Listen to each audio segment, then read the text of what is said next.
You got some ideas for a title, or? I mean, I had some already, but apparently I'm from second-rate Compton, so I don't know if I should share it. I think my ideas will be kind of useless at this point. But any ideas? We can call this some copyrighted names. The Good Music Podcast. Hey, just say Untitled right now. All right. Well, you said Vindication. Podcast. I remember that. Yeah. That was the Vindication. All right, so you want to go for that? We can go for that. Untitled, Unmasked. Or we can go Untitled. I'm just saying that's what it was called. No, but I mean, Untitled, I'm not tripping at the Vindication shit. All right, for sure. So just the Vindication Podcast is what we're calling it. The Vindicated? Vindication? Vindication. Wait, but why are we calling it Vindicated, though? The charge. Nigga, you're the one who called me the name. Well, I just think, are we... Okay, hold on. All right, we're taking a pause real quick to talk about these names, bro. Nigga, what is it? All right, Vindicate. Clear of blame or suspicion. You ever been... Miles is the only one who's needed to be vindicated. Yo. Yeah. I put that on Pyro. Yo, gang, let's go. I've been shot, stabbed, left for dead. Walked through every hood in LA. Bandana on my head. Guarantee that shit was red. Machetes and them choppers out. It's what they knock us out. I done f***ed them all. That's why I'm standing on Ferraris. Let's go. From the corner playing lookout to kitchen cookouts. Yeah, that's why I'm standing on Ferraris. In a 6'4", 6'5", too big for a Bugatti. That's why I'm standing on Ferraris. Welcome, one and all, to the Lucky Scholars, the new podcast we have just started here. This is your boy RB3 hosting this thing, and right next to me I got my boy Jay. It's Jay right here, guys. What's up? Right next to me we also have... I go by the name of Miles Isaiah. You can call me Miles or Isaiah. It's up to y'all. And today we're going to talk about little topics, a couple different topics. Yeah, we got some good topics lined up. We're going to talk about our favorite rappers, obviously. We got some stories from high school. See, there's a little background about us. We all went to the same high school. We've been friends for a really long time, and we're just trying to start up this new thing with each other. You know, I've been starting to get into this podcasting world a little bit myself, and these guys, you know, we always have interesting conversations and whatnot. So we started this podcast so we could talk about everything, right? Entertainment, technology, politics, if needs come. But we're young. We're like 19 though, so you know, we're not coming from an increasingly informed perspective. But Jay, I mean, give us a little background on yourself, man. Like, All right here. My name's Jay. I'm a mechanical engineer major out here in Southern California, and I just like robotics, like a bunch of nerdy stuff like that. But I also like entertainment, movies, all that good stuff. So we're gonna talk about all those topics over here on the Lucky Scholars podcast. So be ready for that. yeah, most definitely. Mouse. Yeah, I also go to school down here in Southern California. I'm a computer engineering major. I'm not going to disclose where though, but... Well, you got some shades to throw your school, man? Or? Nah, I don't want anybody running up on me. That's my concern is I'm out here, man. All right. But as Jay said, I'm kind of a multifaceted dude. I mean, I'm into different robotics. I'm really interested in electronics, but also into music. I make music sometimes. I produce sometimes. I also love watching movies, just different stuff. I'm a little...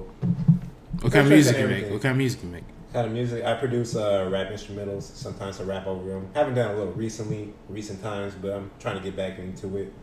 I'm also very broke, so hopefully this podcast helps me make some money. Hey man, well that's some white ambitions for the first episode, dog. But let's go back into rap, dog, because I want to talk about this because this is a factor that plays into a lot of our lives. Is rap is kind of transformed into a popular culture as opposed to like a subculture that was like in the 90s and whatnot. And in today's generation, we have a wide range of entertainers in the hip hop industry. So True. So just we go into it, talk about some of our favorite people.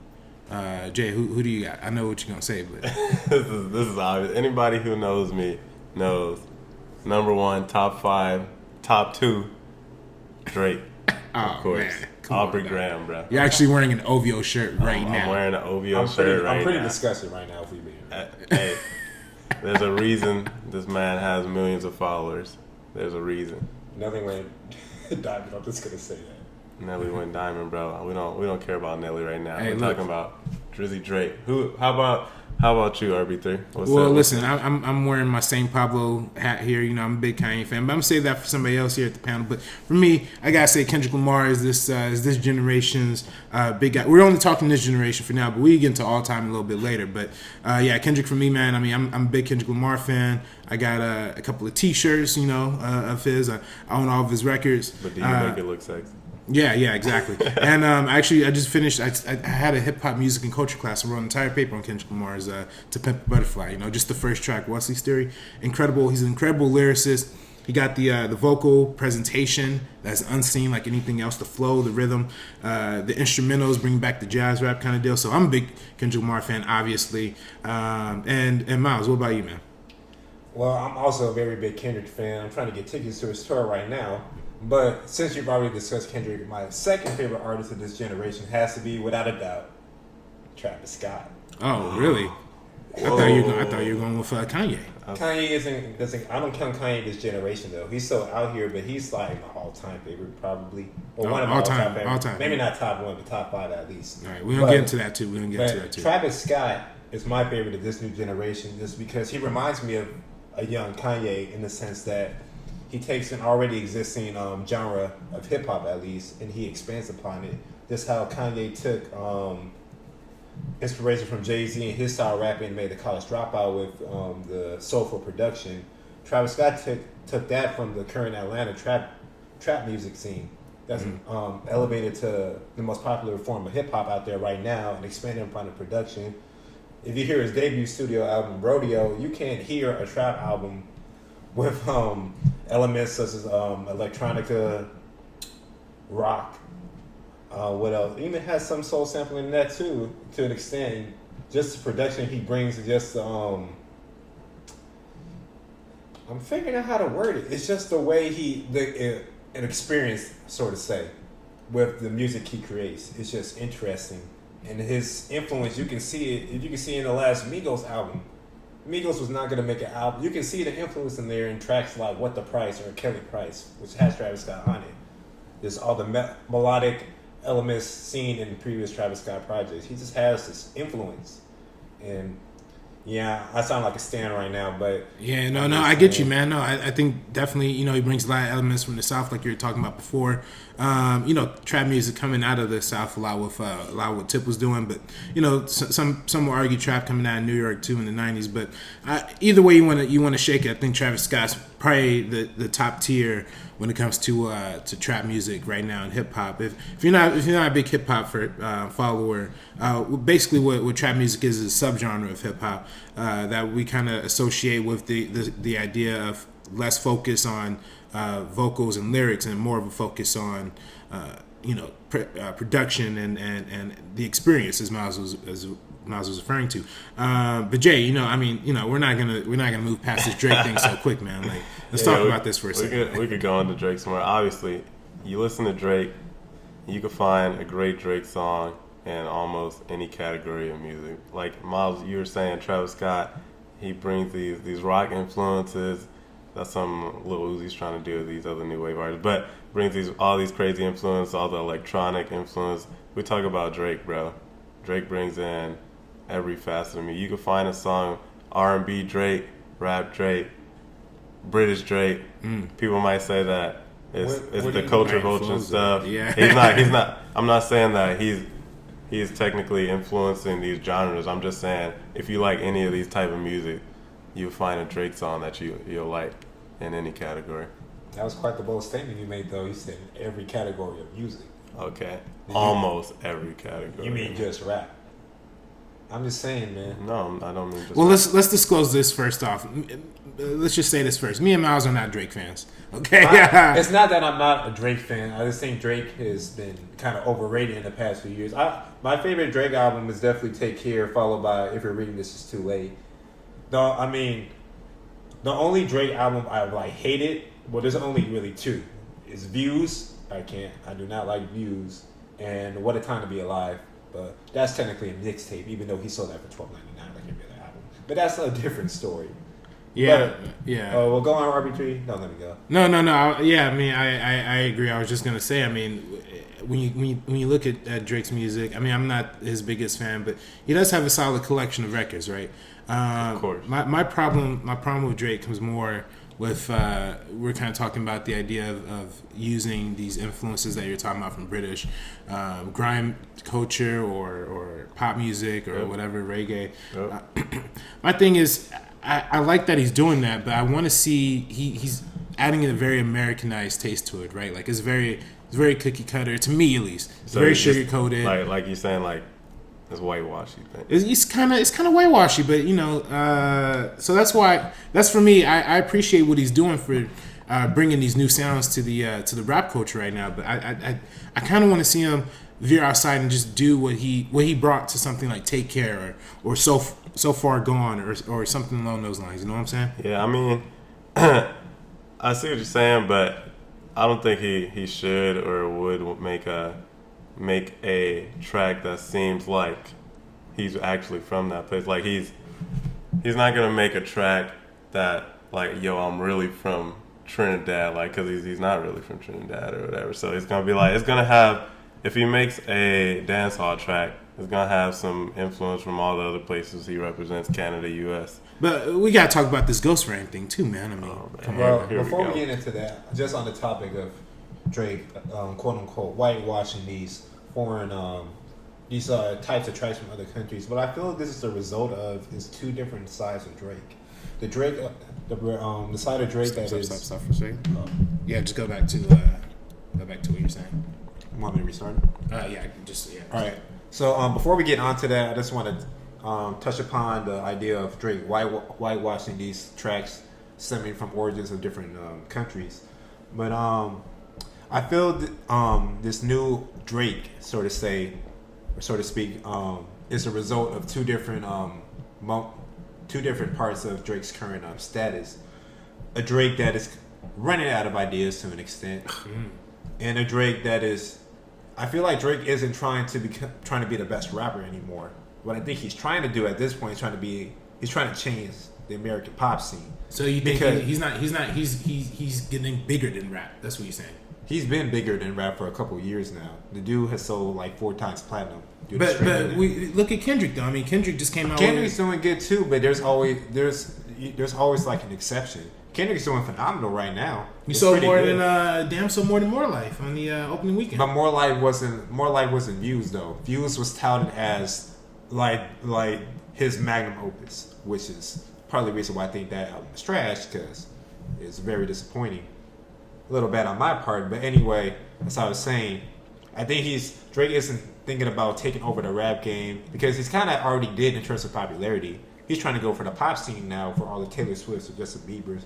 He's trying to show that he's in the pop game now. He's here to stay. He's trying to change that, because whether you like it or not, hip hop is pop now, in the sense that hip hop is the most streamed form of music. Yeah.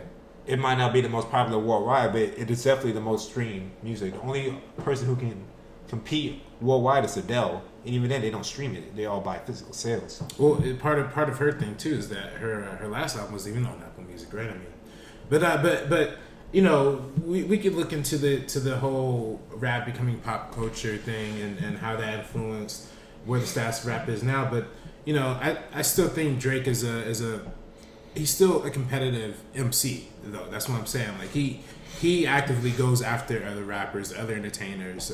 He still carries a lot of his hip hop machismo, if you will. But you know, I mean, that comes down to. I mean, Kylie, you have any? Yeah, I mean, I was gonna say, I don't think he's ever gonna just say like, yo, I'm good on rap. I'm gonna just R&B. I'm gonna just pop, stick with the pop. If someone, I think this guy still wants to be number one in rap, even if. Hey, this guy wants to be number one. You could be number one in rap and number one in pop, bro. He just wants to take over. Just keep the throne from every category, bro. What I meant by him taking over the pop game, I don't mean he's gonna go and just put out an all R&B album, which I don't think a lot of people will be complaining about if he did that, because a lot of people like that side of Drake. What I mean is he's still got to rap, but you can tell his raps on More Life are different than the raps on Nothing Was the Same or Take Care. Like, look at compare headlines to KMT. Like that's completely. It could be having different. Well, we flows didn't and know. stuff. We didn't know he had ghostwriters back then. Oh Well, see. Okay, let's talk about this too, because Well, if we're talking about the best. You know, I'm seeing the studio right now, but Jay giving RB3 the minds right now. He's about to fade. Well, I mean, let's talk this out, man. Because I mean, for me, part of being an MC is writing your own raps, right? Like you part of the foundation. I mean, obviously, hip hop first came from the idea of the DJ and the production and whatnot. But when you look at somebody who prides themselves on lyricism as much as Drake did on Take Care or Nothing Was the Same, and now he's going into doing something more of the more general sense, but we have these whole ideas of people like Quentin Miller or other cats who might have been doing a little writing from on the side. So I'll just say this: he said none of his music is possible without him. If you took a Drake song and you just threw Quentin Miller on there and you sold it as that, it would not be the same song. I'll tell you that. But all right, the ghostwriting thing is pretty much confirmed, right? Like it's pretty hard to say that it wasn't there. They got some tapes out there, Quentin Miller doing the whatever it's called, the reference tape or whatever. But regardless of how many times he did it or how much you guys think it matters, I think most people will tell you that regardless of that, Drake's still one of the best. You might say you could kick him off your list, off the MCing list, because he has someone write it, but every Drake song made is not possible without Drake, so I could tell you that right there. I think the issue with a good amount of hip hop fans with the problem with the ghostwriting is that it's not the fact that he had ghostwriters. It's just like the idea that. Remember when Drake first came out, he's saying, I write for Alicia Keys, I write for like a lot of these. He still writes for people. But it's like, how can you write for other people and like promote yourself as this great lyricist and like you're not even writing your own lyrics? It's not like I mean, not like, writing your own lyrics at all or any of your own lyrics. It's like, yo, the song's unfinished. I need some inspiration. I need some help. Just because you could write a movie, you could write a movie and direct a movie and then you could act in a movie. Like just because you wrote once and you can write for other people. But what I mean is like look at Dr. Dre. We already know Ice Cube wrote all of like Dr. Dre stuff in the beginning, but he never promoted himself as like, I'm like the lyrical miracle or like whatever that is. Like he never promoted himself that way. He is a producer and artist rap on the tracks. Drake is trying to be I'm the best MC in the game, and like Robert said, I feel like part of being an MC is writing your stuff. And it's not like there's an issue with having people write on the tracks. That's why they have the writer credits. But like with the issue of ghostwriting, they're not getting the credit. They're getting like a check. Like here's like 2,000. Write a verse real quick. Yeah, like under the table dealings, and it's just kind of like fake a little bit. Like, it's just an issue. It's not that the music is bad. It's just like I said, it's just an issue of not being like real with everybody. In my opinion, like I don't know what real would have been. Like, yo, I'm gonna tell y'all real quick. This song has some help, so all right, yeah. I mean, you don't have to do that, but it's like if you credited him, it was fine. Like Kanye, that dude will put a piece of man on the writer's credit. He has 30 people on like the credits for all day. Like that, I mean, that's an extreme example, but that's because Kanye is kind of weird. He just like wants to help everybody. Well, he wants like a creative brain operating all on one track. He has his own like little tone. But let's get off of this Drake train for a second, and let's talk about some other people. Obviously, we talked about Kendrick to a great extent, Travis Scott, J. Cole. All right, Cole. Let me just say this right now. The Don. If you would have asked me about 6 months ago what I thought of J. Cole, probably would have said he's one of the top 3 out right now, alongside Kendrick, basically. But his last record wasn't a hit for me, honestly. Wasn't the biggest fan of that one. And, you put out a garbage record, company, and that's where you get all these marketing gimmicks, like the false prophets, garbage they put out immediately before. I don't want to see rappers diss other rappers just for the fact of promotion, right? Like Kendrick. But he wasn't. I mean, that was you could read into subliminals all you want. He wasn't putting out a straight dish, and the difference is the Hard Part 4 was actually a good record, right? what was it called? False Prophets or whatever. False Prophets. Spends Yeah, the entire first verse, naming. Railing on Kanye, railing on Wale, especially when you hear Wale say that, J. Cole called him the night before that came out, and they're, talking good to each other, friends and whatnot. Yeah. It's kind of despicable to me, and, that track wasn't even on the record, it didn't help either way to how much I disdain. And I don't want to hear this whole thing, song Deja Vu, whatever Bryson Tiller. I don't want to hear that either. It wasn't working for me. And J. Cole kind of he kind of fell down the list for me. But I wouldn't go without acknowledging at least how great this guy is. Yeah, I mean his last album was good at best. I'm not gonna say it was great. It's something that like. After the first listen, I say like I liked, but the replay value isn't that high. And a lot of people have this thing about J. Cole being boring. I mean, I don't know if it was boring. Maybe towards the end it got a little stale, but I liked it.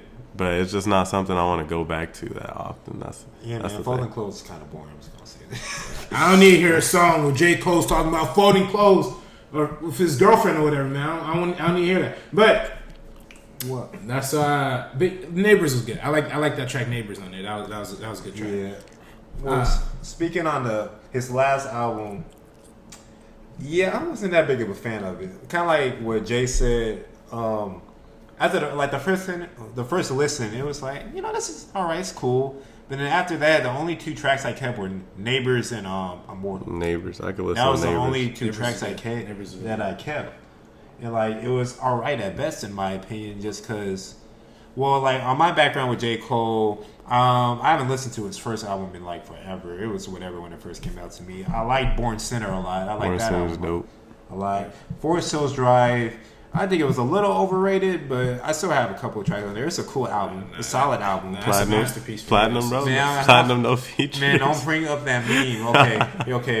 A little thing about me, I hate that meme with a passion.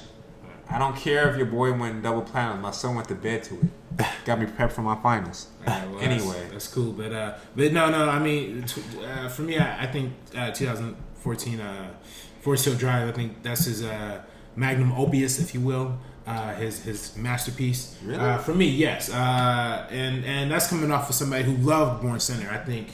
Especially considering when something like Born Sinner and Yeezus came out the same day, I'm actually rocking with Born Sinner more than that, man. But with Forest Hill Drive, I think I wasn't the biggest fan of it initially either. But then I listened to it a couple more times, watched that HBO special, which is great. Unlike his most recent special, which was actually trash. And I don't need this whole politicizing whatnot. It's kind of capitalizing off of this move. I don't know, man. Like To Pimp a Butterfly. No, To Pimp a Butterfly was an encouragement album, man. It wasn't. He was Kendrick was building something there that was both speaking relevant politics, social commentary, but also commenting on fame and celebrity as well. So I think. And J. Cole, he's not really doing that. He's not really commenting on anything. He's just kind of saying things, in my opinion, at least. And you think he's just saying it because it's cool to say, like, because it's the thing right now? I think like the main issue that a lot of people have with J. Cole and like rappers like Logic, sort of saying, I'm just bringing it up. He's off the top of my head. I was already thinking about it. Was that they're very surface level with their subject matter. Like if you look at Kendrick, he expands upon whatever story he's talking about. Like on To Pimp a Butterfly and These Walls. The song has two meanings, talking about, the wink wink nudge nudge. And also talking about man, you can say pussy, dog. Come on, man. I can't say nigga, but I can say pussy. Okay. He's talking about pussy. He's also commenting upon the prison system in America and how it focuses on African American males, and like the mass incarceration rates being high, there's like more African American men locked up than there were slaves at one point. But I'm just bringing that example up. Crazy, man. Yeah, I'm just bringing that example up just to show how Kendrick expands upon these stories. But you look at J. Cole, for example, is just it's just he says things. He's kind of pseudo intellectual. That's a phrase I've seen describe him. It's kind of like those. I don't want to say fake deep, but fake deep statements. Kind of like, so I came faster than 911 in white neighborhoods. It's like, I mean, yeah, like that's a problem, but it's like, it's just kind of like, I see what you're saying. Right? it's like you're not really going into it. It's just, and like going back to Like he made a comment on it and left it there. Like, just like you're just gonna like ain't no for shame about it. entertainment It's like value. Well, you see, you know what I found really interesting in watching that Forest Hill Drive documentary. Yeah, he kind of talks about how he kind of prides himself as this lyricist, but when he's in the documentary, he talks about him producing tracks. He'll produce so many tracks and maybe only use 10% of what he produced, but like when he writes, he uses 90% of what he writes. So I think for in terms of lyrical abilities, he's putting all he can into his lyrics in terms of writing exactly what he wants to write. I guess in like a kind of I want to say sorry let me start that again. Cut this out. Yeah, but see what I think with J. Cole is when watching his documentary, he kind of talks about how he uses 90% of what he writes, as opposed to when he produces tracks, he might use like 5-10% of what he has. But when he writes, he writes pretty much what he raps. So for him, for me at least, as someone who prides himself as so much of a lyricist, you don't see him on a lot of features. You don't see him present a lot of verses, a lot of songs. Period. So he doesn't really have that output that I think like some more talented, legendary MCs, somebody like Scarface or DMX or Tupac, 11 albums. I still don't know how that's possible. He put out more music dead than alive, bro. That's insane. But see, for me, that's where the content goes out, and maybe we could transition to maybe like all time. All time. Now, yeah, because I want to say this off the bat. As much as I love Biggie, man, I don't think I could put him at the top. I don't think I could put Biggie at the top. I gotta put Tupac up there. Biggie's dope. Yeah, Biggie's good. He only has 4 albums though, man. See, my thing though about all time. I'll just tell you this as a disclaimer. I do not listen to the most like music before our time. Like I'm not the avid. He's not the stereotypical. I only listen to old school hip hop. Yeah, I'm not the old school hip hop. Cool, I listen right, to it when it comes on and when I'm in that mood. Listen to some Ice Cube, some Snoop Dogg, some Cali old school. But you'll rarely find me listening to like some New York stuff or some all around old school hip hop. Old school, like you said you can't put Biggie as number one, bro. I think the thing is like Tupac. I like Tupac's music, but Biggie's music is like more entertaining to me. Like you could say Tupac's music has more meaning and stuff like that. You might put like Biggie as like the Drake. Don't say I'm comparing Drake to Biggie. I'm just saying in terms of more entertaining. If you say like but if you were to say like Drake and Kendrick and then like Biggie and Tupac, like Biggie would be like the Drake, the okay, I see what you're saying. Yeah. Like today's generation. Yeah, for like today's generation. Well, I kind of see. For me, I come in from the perspective of somebody who grew up listening to a lot of old school stuff and kind of discovering a lot more stuff in college. Especially particularly, I had, like I said, I mentioned a hip hop music and culture class that I found really interesting as well. But Miles, let's kind of dive into some of your all time greats. All time, yeah, I'm gonna sound like a basic SoCal dude right now, but yeah, I gotta go with Pac, man. This old school, just got the classics like deeper meaning songs, Hey Mama, and then Brenda's Got a Baby. And then you got the bangers I Get Around. Round and round. But I mean, yeah, America's Most Wanted. It's just. I mean, it's just like growing up in SoCal, you just gotta hear it. Yeah, you gotta listen to Illuminati, Machiavelli. Yeah, All Eyes on Me. Hail Mary. Like you just gotta hear the classics at least once. Of a ride. I will admit, I don't listen to a lot of Tupac nowadays, but as Jay said, I'll just throw it on every once in a while if I'm in that mood. I'm feeling like a SoCal dude. Yeah. No, well, I definitely agree. See, for me, and thinking about these lists, I don't want to go with the generic Tupac, Biggie. You know, you kind of want to go deep into somebody, you know, like Ghostface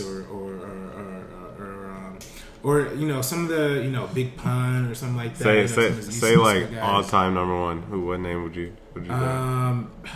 Well, see, I got to give it to Tupac only Okay. because in my grading criteria of the greatest, the GOAT, Yeah. you need to have, you know, a significant cultural relevance. You got to have, and which Tupac had, you have to have the output, which is kind of why I have a tough time with Biggie, because you only have, you know, 4 albums, really. You know?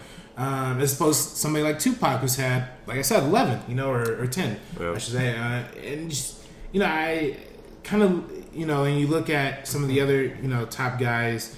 Obviously, Jay-Z's a newer one, Lil Wayne. Going back though, Killa, Face, like all these guys, they don't have the cultural relevance. They don't have, you know, the message is obviously important too. And let's be frank with it, I don't think Tupac was the best lyricist by any far mention, but he was the best storyteller. He was able to convey a message and a story unlike anybody else in hip hop. And I think that's what, you know, if he came out today, I think people would say he's too soft. You know what I'm saying? Like, so I think that's where you know, and you know, his focus on creating these deep stories and perspectives of somebody from the inner city. So I think that's why I got him as my goal. But this is going to be a hot take here. I'm not opposed to putting Kendrick up there. I knew what he was about to say. I'm not opposed to putting Kendrick up there, man. Oh, man. Honestly, He's man, 5 albums deep. I'm disappointed. He's 5 albums deep. I would have to say You just said 4 albums was too small. He's got more than He got one more. Let's talk about 5 studio albums, right? We're gonna talk about Untitled Unmastered, which, besides The Life of Pablo, was on the most top 10 list of any hip hop record. It wasn't even an album, right? Overly Dedicated. Self-titled Kendrick Lamar, 2009. This guy has a discography that goes back so far and so long that even if you look, I mean, there's never been another Kendrick Lamar, right? There's no other rapper who could go up on the Grammy stage and do an entire performance of brothers chained up in prison outfits, you know, and he has the reach that I think has been unmeasured. And I think with his last album, Damn, doing 610 on first week, 610, that's unheard of, right? I mean, he's broadening his perspective. Yeah, exactly. And he's broadening his reach. And he's able to touch so many people. The fact that his tour can sell out just like that, bro. I mean, for me, he has the cultural relevance. He has the discography at this point.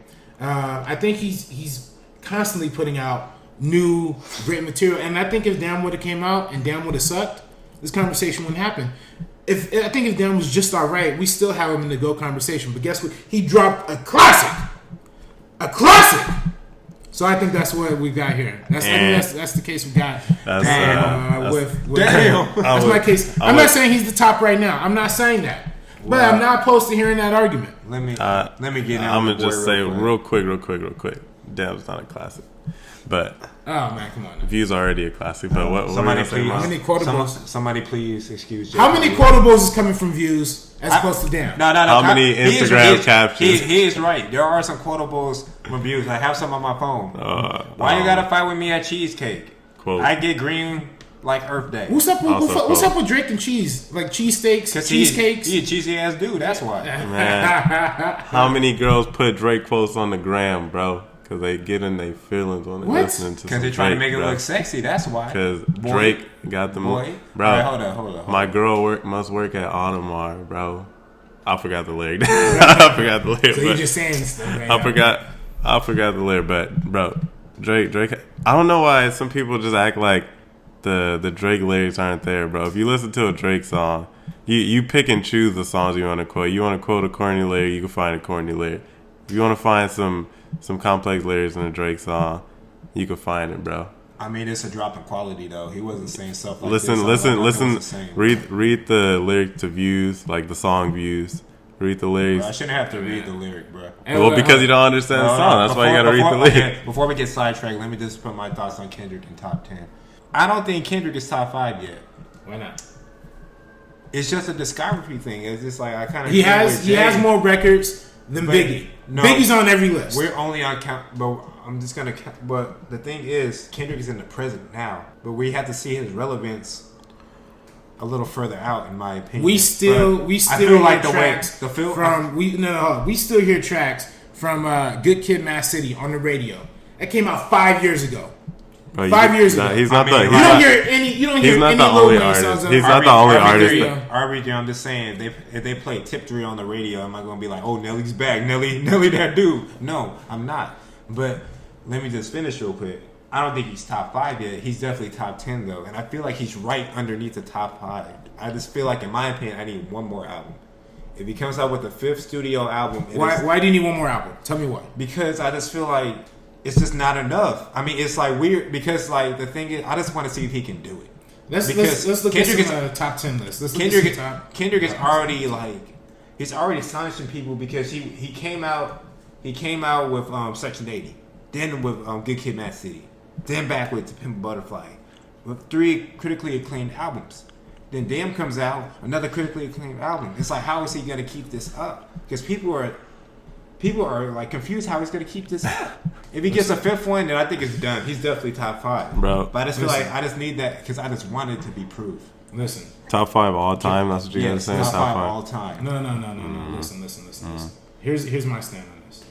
The most common consensus I see around the internet: top rappers: Tupac, Nas, Biggie, Eminem, Jay-Z. Some people throw Rakim, some people throw Face in there, some people throw Big L, Big Pun, Andre 3000, which I don't even think should count because he doesn't have a solo record. But so, here's the thing, though. I mean, Eminem. What happened after Eminem's 3rd album? He was gone. Nas's 3rd album, gone. Biggie didn't even live to his 3rd album. That's messed up, man. All I these- didn't ask for that shit, man. What the fuck? Ask somebody today. Pull anybody off the street. Ask them who Rakim is. Ask them who Mos Def is. Ask them who Big L is. Ask them who Kendrick Lamar is, bro. I mean- I know that's a sign of the times. Oh, yeah, but like- he's transcending hip hop at Bro, this point. I ain't gonna go down to like school and be like, hey, you know who Ida I B. mean, Wells is? you have to say this. No, You have to say this in 20 years though. Like, if the kids. Well, why rocking- the time? When before Biggie was only 2 albums deep before Diddy was marketing him as the best of all time, right?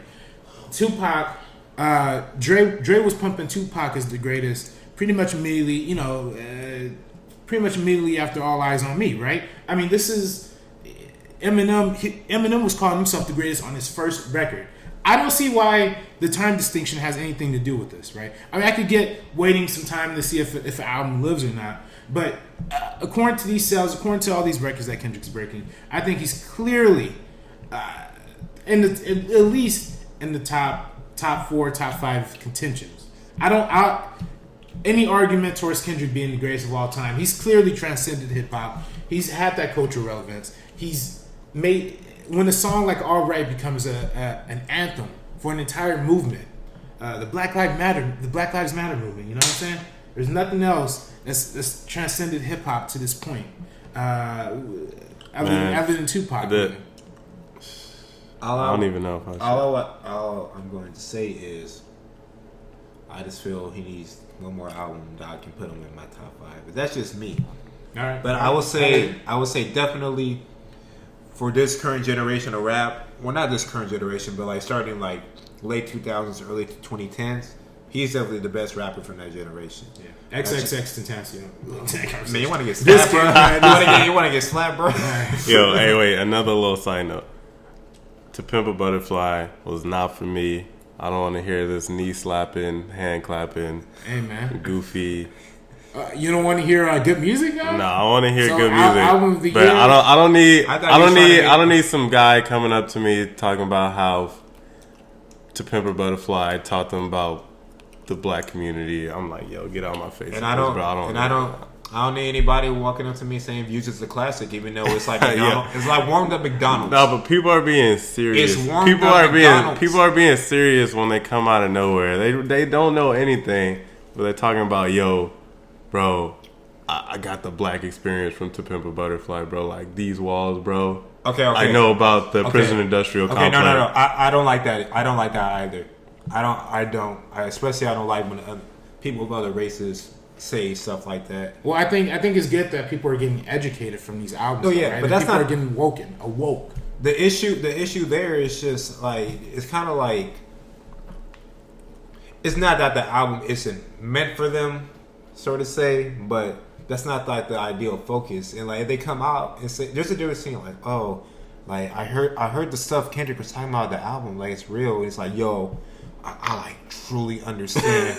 Like I'm in like, there now, bro. I like, felt black for I I feel felt it. black for an hour. I'm ready now. to go because like the thing with me and people is that you can tell there's like the intention might be good, but there's like a little bit of fakeness in it.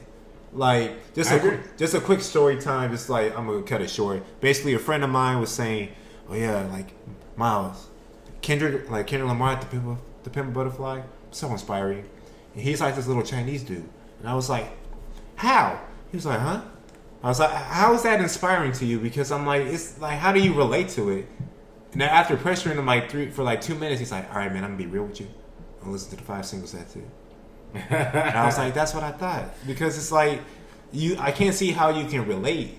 It like don't like Well, it's the difference between saying like, oh, like like I said, I understand where like the black community is at right now, or black people as a whole is at right now, and saying, "Oh, it's so inspiring." Like it's not really inspiring to you, from my perspective at least. I might sound a little ignorant to some people, but I feel like a lot of people will get what I mean. Well, you make a compelling point. I mean, it's the whole question of can people truly understand the black experience?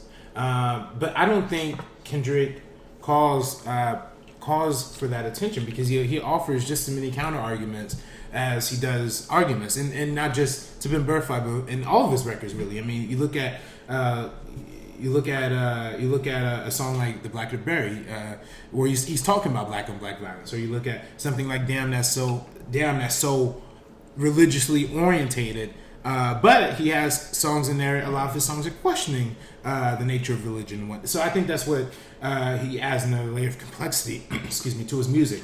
But getting off of the Kendrick train. No, Wait, by the way, I don't think we noted that we're all black. Oh yeah, we're all black, by the way. Yeah, I thought that too. We never just spoil the warning. So they could tell. I don't think they can tell. Let's move on. You ever hear no black people that are computer engineers, bro? Hey man, hey, I'm just y'all saying. coming up. Get your job at Google. Way out here. All right. Anyway. Follow me on this. Hey man, don't talk over me. All right. Let's move on to something else. What else? We got this. We all went to the same high school. We kind of talked about this. Yep. And we all had some very interesting experiences in high school, to say the least. Now, we're not going to reveal the name of our high school, obviously. Some of the parties involved are going to be different names, but if you're listening to this podcast, of course, be mindful. Now, don't leave, or you can leave an angry comment if you want. It'll help us build up. If you know it's about you, then you know it's about you. Well, anyway, let's just jump right into it. So, All right, should I take over? Yeah, introduce. All right, so for the first story time we got for you guys, we're gonna talk about the poetry story. Wait, is this called Next Time Story Time? You want to call it that? Yeah, let's call it Next Time Story Time. All right, go ahead. Okay. Go. All right. So a little segment we got on this little show right here. We call it Next Time Story Time. Wait, do it one more time. All right. So a little segment we got on this show right here. We calling it Next Time Story Time. Yeah. If you went to our high school, you would get the reference. Yeah. Now, first story time for you guys. We're gonna call it the poetry story. Now, just a little background. We went to the same high school, the three of us. At our high school, it was a very stressful high school. It's for advanced kids. You had to apply to get in. You had to apply to get in, interview, get in. It was all long. It was like applying to college, basically. It was a mini college, if we're being real. Pretty hard for some 16-year-olds at the time. So, this 15, story, were we 15 or 16? well, at this store, we were about 16. It's like sophomore year. Yeah. I was probably like 15. 15, yeah. 15, 16. So, whatever. yeah. As I was saying. This story is happened about our sophomore year. So we had an English teacher. She was new to the school. So she assumed we're little geniuses. So she's like, all right, for one assignment, you guys are going to... This is your first year here, by the way. Our first year here. Okay. She had us analyze poems. Now, in each analysis of a poem, you'll have to write one page on the poem itself, talking about different literary elements about it, like diction, tone, just all that woo-ha, whatever. And on the back of the paper, The English mumbo jumbo. yeah, standard English stuff. On the back, we'll talk about, you have to draw a picture, a picture that will come to our minds. It sounds retarded, I know. A picture that will come in our minds after reading the poem. And then I feel some like other a stuff. fifth grader when I'm drawing a picture. All right, continue. Yeah, you look like a fifth grader. Now, that was one assignment. It doesn't sound too bad, right? But we had to do about 20 something of them analysis. 20 analysis. 20, that 20. means 20 pages plus one of your own. You have to poem. create your own poem after. So let me get this straight. We had to analyze 22 poems. So one page was the poem. Yeah. Other page was your analyzation of the poem. Yeah. And if you did your picture, it's another page. Yeah. We're talking about 66 pages here. Just so we're clear. Think about it. We're broke. We ain't got no Kinko's money. Well, 66 pages of poetry analysis. I'll do it in the span of what was it, 3 weeks? It was something about It was- a week it was and like a a half. week and a half, bro. It was a week and a half to 2 weeks. So it's when you think about the other homework I did at advanced school, it was not really ideal. Yeah. So basically, here's where the whole thing starts to break down, right? A lot of us got tired, right? A lot of us we had things to do, and we didn't want to finish these poems. So inadvertently, there became a network of poetry trading. I don't know about inadvertently.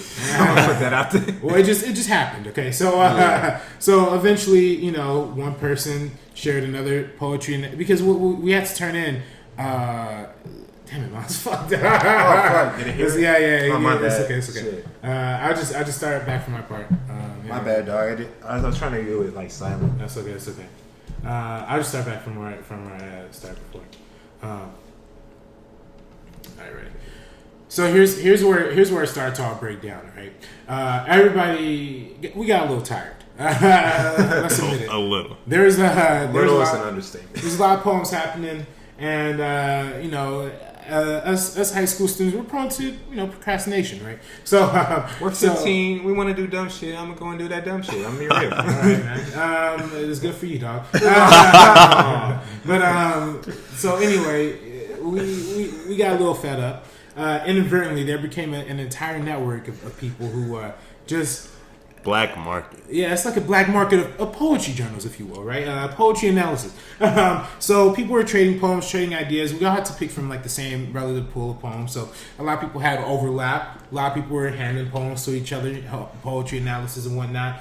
And it kind of became like a little web of cheating, if you will, right? So we had a Facebook group chat with our 5 core friends. We literally had a Google Doc set up. And we had a plan set, like arbitrary. You do these 5, Jay, you do these 5, Miles, you do these 5, so you do these 5. It was set. We thought we can outdo the system. It wasn't just us though, man. It was. Oh no, it wasn't just us. I'm just saying for our experience. Yeah. So we thought we were some smart little dudes getting away with this shit. Yeah. So and that was the problem, man. I mean, everybody was involved, and you could tell that everybody was just swamped for this, and we all assumed, how is she gonna read? There's about, what was it, 130 of us? Yeah. About 66 pages of poetry analysis that she have to read per person. I don't see how she'll be able to read all that. There's no way she's going through it. We assumed wrong.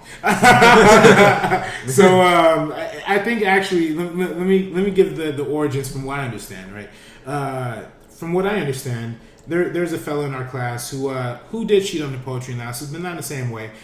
Instead, for a lot of his poetry analysis, he decided to type GFH, random letters on the keyboard on his papers, and as she was flipping through his project, she kind of noticed, So she called him in. This is from my understanding. She called him in. Homeboy gave our teacher the names of the people who was in his web. And that person ended up giving out more names and more people, including, unfortunately, myself. And because of that, he got me in that too. And Miles as well. And so eventually it spread out to And once she discovered us, she started reading everybody else's. It was breaking down. Everyone was caught. Now I don't know who started this rumor, but somebody started a rumor. If you turned yourself in, you wouldn't She told everyone. That was a that. rumor? Yeah, she told people this. She told people that. Because she denied it to our class when we she asked her about crafty. it. But she told people if they came in to confess, they wouldn't get in trouble. So the next day at school, there was literally a line wrapped around the classroom of people all day of people walking in to confess to There her. was literally hundreds of people. Yeah, and it was a brutal experience. And, I checked the group chat the night these guys got caught, and luckily I changed. I received some poems and sent some poems, but I vastly changed it, so I knew I wasn't gonna get caught. See, here's the thing too. See, A lot of us, we had sent these poems and exchanged them under the intentions of making sure we changed them enough, so we wouldn't get caught. But some people decided to run off with my paper and turn it hey in. man, what are you looking at me for? I'm not looking at you. That's literally what happened. I don't think that's true. But Just another note: when me and RB3 got caught, this was like those interrogations you see when the police have you in the room. This was some scary stuff for a 15-year-old. there's about 7 of us lined up. All Your surrounded. academic integrity was in question. We weren't. I wasn't worried about academic integrity, And man. I I was think- worried about my mama, man. I think the irony is that the project immediately before this was a paper about academic integrity. Which our friend cheated on as well. But this, okay, but let's get back to the poetry joke. So Yeah. when we're in this room, there's about 7 of us, me included. Miles not included. Here's why. Miles got the same email as everybody else. But this dude decided to get out of class a few minutes late. So as soon as I walk in, I already see people lined up. And our teacher, knowing that me and Miles are friends, obviously, first thing she yells at me when I step in, "Where's Miles?" To which I extend, "I don't know." Minutes later, Miles comes stumbling in, unaware of the entire situation. And just give us your recollection of this. All right, man, look. I come out of our biology class, which is like the hardest class at the time. I'm like depressed. I'm like, man, I might fail this class. 2 of our friends run up and say, Miles, you get the email? Check your email. I check my email. I get the subject of the email was academic integrity. I was like, fuck. I was like, I thought it was the grace from the last paper. that's what I thought. I thought it was an extra credit I did. And I walked in, I knew something was up. And then I opened the door slowly. I see it's an interrogation circle. She's like, Miles, come in. My teacher's like, Miles, come in here right now. I stand in the circle. I look around. I see RB3 on the side. I'm like, what's going on, man? I thought it was a sure thing. He's like, I don't know, man. Hey man, we weren't in an action movie. You ain't gotta say it like that. It felt like an action movie in my head. Like some serious crime drama It happening. felt like it, bro. So she goes on for about 20 minutes talking about how like she couldn't believe that we had done this, that she was so disappointed in us. She was mortified. She was mortified. She was dumbfounded. Yeah. So she's complaining about, I have to sit here and yell at you guys while my daughter has to go get picked up with daycare. We're like, go pick up your daughter. What did you do? Yeah, I need to be a fuss right now. So then she goes one by one. She's like, so and so, did you cheat? Yes. RB3, did you cheat? He's like, yeah. She's like, Miles, did you cheat? So, this is what makes me Miles, Isaiah. You see here? She looks at me. She said, did you cheat? I said. He paused. I paused. Hesitated. I stroked my chin. I said, technically I did, but I wouldn't call it cheating. And You're a fool, man. she gave me this look. Now this is the look your mama give you when you know you did some dumb shit. I might have had the shit slapped out of me if we being real, but luckily she wasn't my mom. Yeah. Well, that was the and eventually, as we described it, all turned into. Yo, actually, as a little side note, she was catching everybody. I was convinced to turn myself in. Even though I changed the poems a lot, and then I walked in to her classroom, and I asked her. I was like, "Yo, I want to talk about this poetry analysis real quick." She turns around. She's crying. Oh no. Face like God. looking mortified, completely devastated that her students did this. But she should have known. 22 trusted pages. us. She Come on. trusted us, man. 22 pages of analysis, 66 pages altogether. That's her 23. mistake. Well, no, I mean, listen, man. 60. We gotta look at it from her perspective too, man. I mean, we were kind of jackasses, though. We were We 15. didn't do the assignment. You know, we didn't do the assignment. We all procrastinated. We didn't hold up our end of the To bargain. the viewers out there, don't act like when you were 15 you Listen, were not doing nobody's dumb viewing shit. us. Nobody's viewing us. They're listening to us. To the listeners out there, don't act like. Okay, I don't even want to say no more. Hey, man, Kylie, you look bored, man. Why are you on Instagram right now? I gotta keep myself composed. Well, listen. Here's the thing. He's bringing it back home for him, bro. We were 16. We were 15, wherever we were. We did dumb things, and I think as adults now, and when I say adults, I mean 3 years older. You know, I think we can look back at those situations and we kind of reflect and kind of say, hey, you know, maybe we were in the wrong here. You know what I'm saying? I mean, you know, she might not have I listened, mean, right? if we started on day one like we should have, at the time she gave allotted us, yeah, we could have got it done. We could have got it done. but no one was gonna do. No one starts when they get. From my perspective, I was on the basketball team at the time, and you got something to say? Hey, I'm just go. You were on the air quotes on the basketball team. I was on the basketball team. Anyway, On the basketball team. Go ahead. Anyway, at the time, I was on the basketball team, and our school was near a college campus, and we would use their gym to practice in.